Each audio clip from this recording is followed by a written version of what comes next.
Hey, yo. It's your boy, Gerald.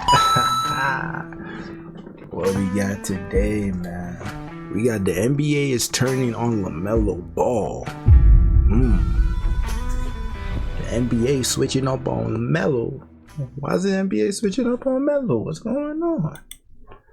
Lamelo Ball this preseason, nutmegging defenders to a 30-foot alley-oop, pulling up from deep like Steph Curry. It is going to be fun to watch, but who cares? Because around the league, the feeling isn't excitement, it's hate. The entire NBA is saying, yeah, he's flashy, he's also a loser. Even last season, when Lamelo was #1 in all-star fan voting among these guards, coaches and media still left him off the roster. That's how much they disrespect him. But now, it's worse than ever. The skepticism has reached an all-time high, but there is one person who still believes. My sons are like phones. I keep making them better and better. No, not him. I'm talking about the Ringer's Zach Lowe, the most respected media guy among front offices. So when he believes in Lamelo, it means something. But this is a classic pattern. We love to build NBA guys up just to tear them down. Rookie of the year, All-Star year 2. But now it is year 6, and the results It is year 6, bro. Charlotte has Homie's never been here for a minute. Higher than a 10 seed, hadn't sniffed the playoffs once. So the question isn't... It's year 6? Really? Damn. That's insane.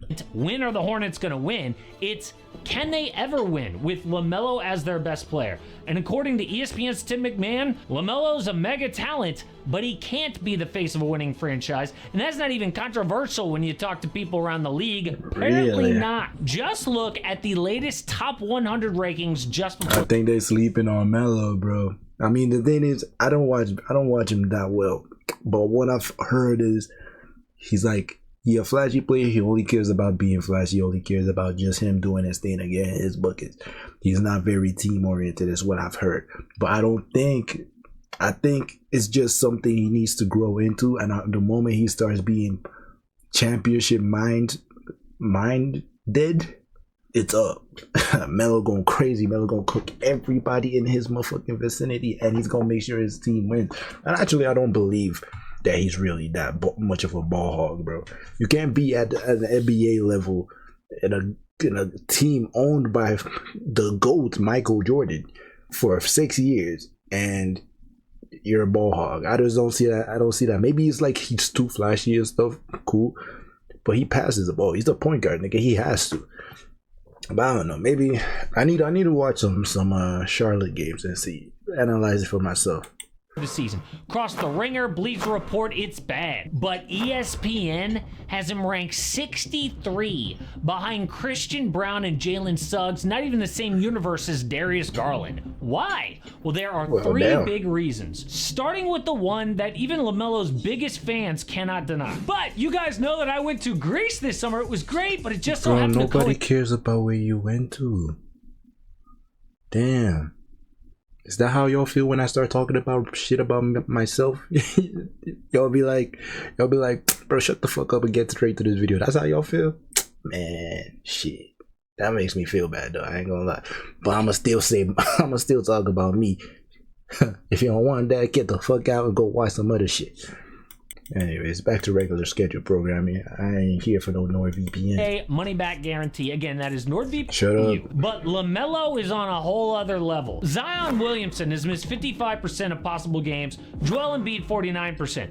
Even Data Davis is only 26%. But LaMelo is right there with Derrick Rose, a player synonymous with injuries. But here's the thing. When these people say that LaMelo cannot win, they're not talking about his health. What they really mean is they hate his game. Nah. So here's a full breakdown of let's break down the study, the gameplay of He took Lamelo more Ball. threes than anyone last year, 11.2 a game. Efficiency bad at 34%, but LaMelo's an amazing shooter.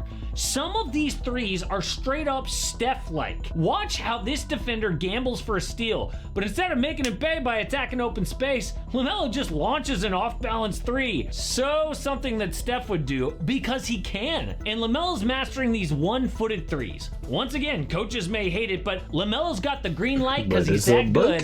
However, what people hate about his game is this. Lamelo knows he's good, but when that confidence leads to tough, contested threes early in the shot clock, it's dumb. Straight hero ball. Unlike Steph, more James Harden. Like, Trey Mann is wide open. What are you doing? But another reliable shot in his bag is the floater. Last year, Ball had about 4 of these per game on 48%. Only player with higher volume and efficiency was Trey Young. Almost playing like his pickup. It's slowing down in pick and roll, putting his man in jail. Use that size and length to rise up, hit the soft push shot. But what Lamelo doesn't do enough is get all the way to the rim. He generally wants to avoid contact for some reason. Look at all this space he has. Is that such a bad thing though? Okay, I guess in terms of like you could draw a lot of fouls that way, but yeah, you know, trying to preserve himself, bro. You can get a lot of injuries trying to force the contact. As in the paint as he turns the corner off the screen, but instead of attacking the big's body, generating a layup or a foul, he picks up the ball early, avoids contact to a more difficult shot. Why? Because dude does have the tools to score at the rim. He is long, has control and footwork, but only gets to the line 5 times a game. Should be way more for a guy with his usage rate. Bro, it's like you gotta know the times when you can go all the way in and the times where you can't, bro, because there's times where you go all the way in and you know you're about to get blocked the hell out of there, bro. You're gonna be swatted. Your shit gonna be heading to the stands, bro. You gotta know what you can take. It's not like those are all the shots he's taking, and it's not just straight floaters. But like, yeah, when it's necessary, he does a floater. I could tell how Melo plays, bro. It's like he plays for how he just moves, how his body moves, bro. Like what he's been playing basketball his entire life.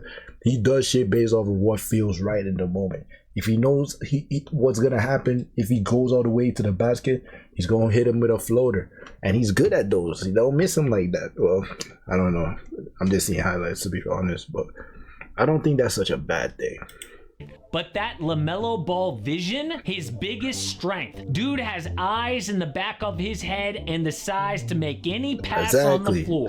This He's play still here's a a perfect facilitator. example. Am I tripping? Blasts off the screen, then sees the weak side defense digging down to whip that left-handed pass through a tight window. Amazing. But hey, you know that you're going to get some turnovers with an aggressive passer like that. 3.5 per game. And let's be honest, a lot of these are his teammates just not being ready for the pass. But let's switch over to defense, because Lamelo gets a lot of hate for that. At 6'7", he can be an above average defender, but Lamelo's focus is inconsistent. First, remember how he avoids contact?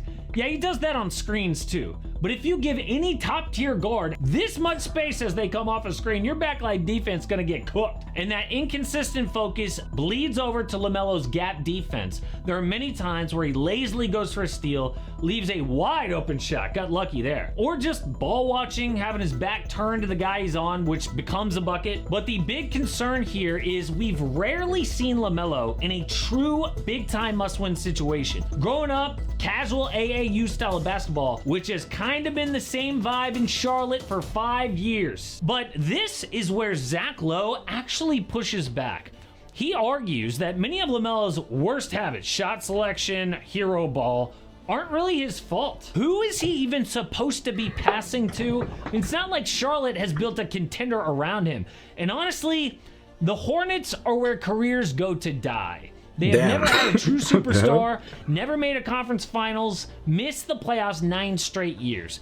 There are a few teams that you do not want to be drafted by. Kings, Wizards, Pelicans, Hornets are on that list. I mean, you'd need Michael Jordan to turn that around. No, but like, you can't say that, bro. I mean, yeah, okay, they buzz right now, yes, but there's been times Washington had John Wall at some point.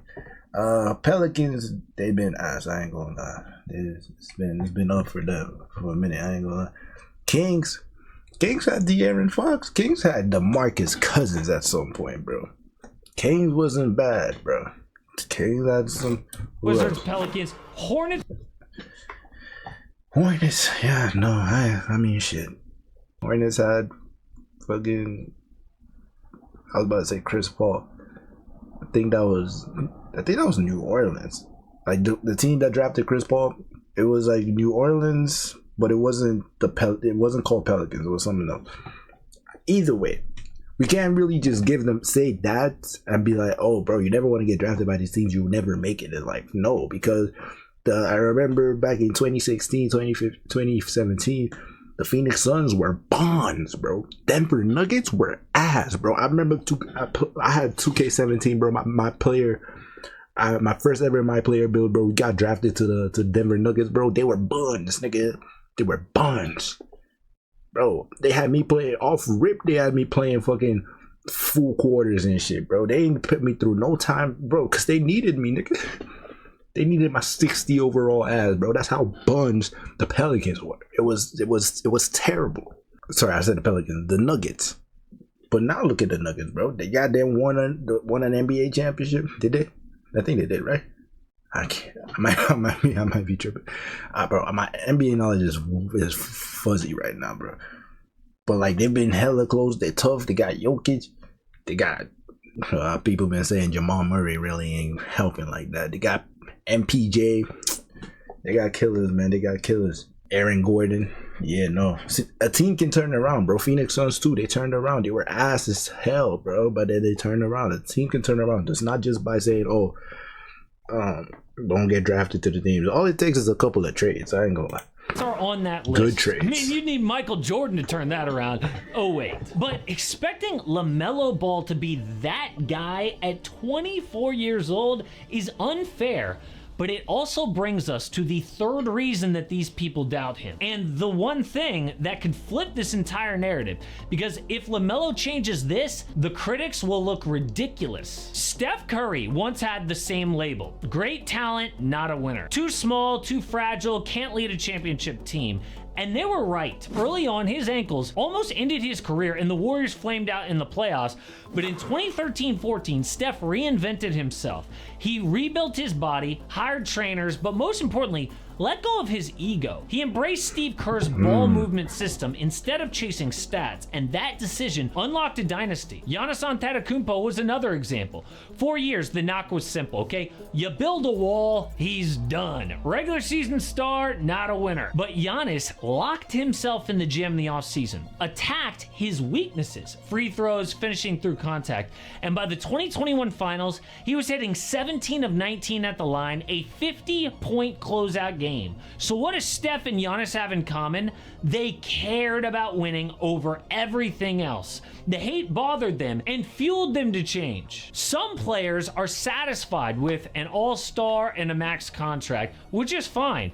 But is that LaMelo? I'm not sure. Maybe. You can usually feel when somebody is more a James Harden than a Steph Curry, when the vibes matter more than the banners.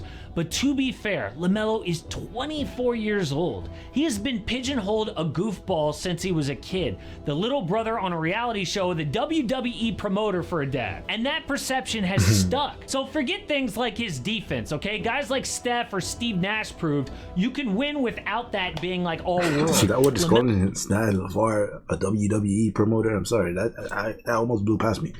How is LeVar a WWE promoter? LaMelo's path, though, to proving people wrong isn't something physical, it's mental. Because right now, the league doubts him just like it once doubted Steph and Giannis. The only question is, does he care enough? And can he stay healthy to prove them all wrong? But some guys the league are out on and are really out on because they're out of the league. The number one guy I'm talking about is Bol. He had 6 straight years to prove he was an NBA player, and now he is out of the league. And a lot of people would say, oh, it's just because he couldn't hack it, he sucks. But actually, in his last year with Phoenix, there was one incident that took him down. After this one thing happened, we may never see him in the league again. I'm almost tempted to watch the video. That was a good segue. I ain't gonna lie. But ain't nobody give a fuck about Bobo. That nigga Sharif O'Neal never made the league, huh? That's messed up, bro. That's messed up. That is so messed up. But yeah, man, look, I don't know. People want to hate on Melo. I think eventually at some point he's gonna get fed up of not winning or not even making the playoffs. He's gonna get fed up and he's gonna have to make changes. But I don't know. Melo's never been the type to take nothing serious, bro. He doesn't take shit serious. He never really had to. It's that little youngest brother syndrome, bro. He never really had to do nothing serious, and then he just plays his games, basketball, and he gets buckets. That's all he wants to care about. But you're paying for a franchise, bro. They want W's, they want rings. So you're gonna have to figure that out, man. And if you have to be the leader of that team, then so be it. He might have to put on his big boy pants to finally be ready to take the lead. I'm sure that's what he's been avoiding. He doesn't want that responsibility, but it's coming. It's coming. If he can't do it, bro, then they might as well get rid of him, because it's him. It's him. He needs to be the face of the franchise if we're gonna turn things around for the Charlotte Hornets. But that's just my opinion. Let me know what y'all think in the comments. That's the end of the video. Turn on post notifications, like, comment, share, and subscribe. And I'll see y'all in the next video, man. Hey, yo, Gerald, out.